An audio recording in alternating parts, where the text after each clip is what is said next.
Hello guys, welcome to my channel. In this tutorial, we are going to label and discuss the different areas bars of the PowerMill. So let's get started. Number 1. Quick Access Toolbar.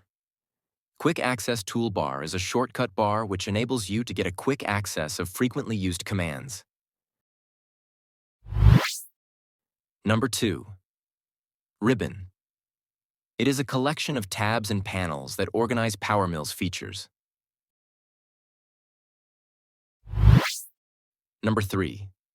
Explorer. Explorer manages and controls all PowerMill's entities like projects and files. Number 4.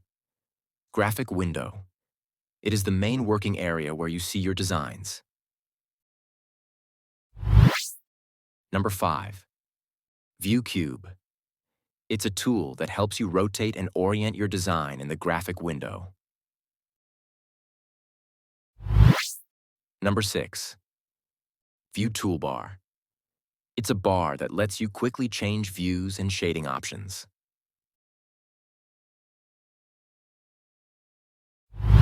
Number 7. Status and Information Toolbar. It's a bar that lets you create and manage work planes and display information.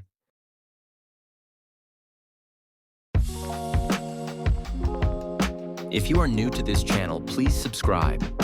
Hit the like button to support and press the bell icon to get a notification of new videos. Thanks for watching.